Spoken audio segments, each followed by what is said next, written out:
ముఖ్యమంత్రి గారు నిన్న మాట్లాడినటువంటి విషయాలు అవన్నీ కూడా గమనిస్తా ఉంటే ప్రజాభవన్ లో ఏదైతే పవర్ పాయింట్ ప్రెజెంటేషన్ ముఖ్యమంత్రి గారు నిన్న ఇచ్చారో దాన్ని బట్టి చూస్తే 50 ఏండ్ల కాంగ్రెస్ పాలనలో కాంగ్రెస్ పార్టీ చేసిన ద్రోహాలను కవర్ పాయింట్ ప్రెజెంటేషన్ లాగా ఆ ద్రోహాలను కప్పిపుచ్చడానికి అది పీపీటీ కాదు, అది కవర్ పాయింట్ ప్రెజెంటేషన్ లాగా మాకు కనబడ్డది. ఎందుకంటే ద్రోహాలకు మారుపేరు కాంగ్రెస్ పార్టీ. ఉన్న తెలంగాణను ఆంధ్రలో కలిపింది కాంగ్రెసే, నీళ్లలో తెలంగాణకు అన్యాయం చేసింది కాంగ్రెసే, వందలాది మంది యువకులను పొట్టన పెట్టుకున్నది కాంగ్రెస్. సరే, ముఖ్యమంత్రి గారు మాట్లాడిన తీరు అదంతా చూస్తా ఉంటే రెండు విషయాలు చాలా స్పష్టంగా మనకు కనబడతాయి. ఒకటేమో అజ్ఞానం, రెండవదేమో అతి తెలివితేటలు. ఒక రకంగా బాధతో చెప్తున్నాను, నేను ఏదో విమర్శించాలని చెప్పట్లేదు, రాజకీయాల కోసం మాట్లాడతలేదు. ఇప్పుడు నేను మాట్లాడేది కమిషన్ సంబంధం లేదు, కమిషన్ ది క్లోజ్ చేసిన. ఎందుకంటే కమిషన్ ఉన్నప్పుడు ఎక్కువ వివరాలు కమిషన్ పరిధి దాటి మాట్లాడకూడదు. What I'm talking is related to CMs PPT. So ఒకటి అజ్ఞానం, రెండు అహంకారం. అహంకారంతో కూడినటువంటి అజ్ఞానము, అహంకారంతో కూడినటువంటి అతి తెలివి. ఏంటి, మేము ఏం చెప్పినా ప్రజలు నమ్ముతారు, మేము అబద్దాలు మాట్లాడినా ముఖ్యమంత్రిగా కుర్చీలో కూర్చున్నా కదా జనాన్ని నమ్మిస్తా అని ముఖ్యమంత్రి గారు అనుకుంటున్నారు.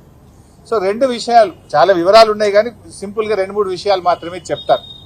ఒకటి 299/512 ఇది శాశ్వత ఒప్పందం చేసుకున్నారని పదే పదే ఒక అబద్దాన్ని 100 సార్లు చెప్తే నిజమైద్దనే విధంగా రేవంత్ రెడ్డి గారు, ఉత్తమ్ కుమార్ రెడ్డి గారు వ్యవహరిస్తా ఉన్నారు. బాధ కలిగేది ఏంటంటే తాత్కాలిక నీటి వినియోగానికి, నీటి పంపకానికి తేడా లేకుండా ఈ రేవంత్ రెడ్డి గారు మాట్లాడుతూ ఉన్నారు.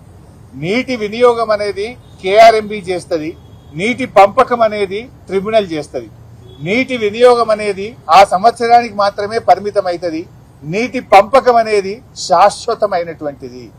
మీరేం చెప్తారు, శాశ్వతంగా 299 సంతకం పెట్టారనే ఒక అబద్దాన్ని పదే పదే ప్రచారం చేస్తున్నారు. వాస్తవానికి ఆ 299 ఎక్కడి నుంచి వచ్చింది? ఉమ్మడి ఆంధ్రప్రదేశ్ లో నాటి కాంగ్రెస్ పాలకులు కృష్ణానది పరివాహక ప్రాంతంలో ఇదే జానారెడ్డి, ఉత్తమ్ కుమార్ రెడ్డి, కోమటిరెడ్డి వెంకటరెడ్డి లాంటి చేతగాని కాంగ్రెస్ నేతల వల్ల, వీళ్ళ పెదవులు మూసుకోవడం వల్ల ఆనాడు కేవలం 299 టీఎంసీలు మాత్రమే తెలంగాణ ప్రాజెక్టులకు కేటాయించడం జరిగింది. దానిని ఆనాటి శాసనసభలో 2014లో అప్పటి ముఖ్యమంత్రి కిరణ్ కుమార్ రెడ్డి గారు ప్రవేశపెట్టారు. అది శాసనసభ రికార్డులలో కూడా ఉంది. ఆనాటి కాంగ్రెస్ ప్రభుత్వం జస్టిస్ శ్రీకృష్ణ కమిటీకి ఇచ్చిన నివేదికలో కూడా అటు గోదావరిలో 968, కృష్ణాలో 299 టీఎంసీలు కేటాయించాము అని కూడా ఆ రోజు చెప్పారు. ముఖ్యమంత్రి గారు కూడా మాట్లాడుతూ 968లో గోదావరిలో మా కాంగ్రెస్ ఇచ్చింది అని మొన్న మాట్లాడిండు. మరి కృష్ణాలో 299 ఇచ్చి అన్యాయం చేసింది అనేటువంటి విషయాన్ని దాచిపెట్టే ప్రయత్నం రేవంత్ రెడ్డి గారు చేశారు. బట్ అయినా ఇలా సింపుల్ క్వశ్చన్ అండి, చిన్న 10వ తరగతి పిల్లవాడిని అడిగినా చెప్తారు. స్ట్రైట్ అండ్ సింపుల్, అర్థం చేసుకోవడానికి చాలా సింపుల్. మరి శాశ్వత ఒప్పందం కేసీఆర్ చేసి ఉంటే సెక్షన్ 3 కోసం కేసీఆర్ ఎందుకు అడుగుతాడు?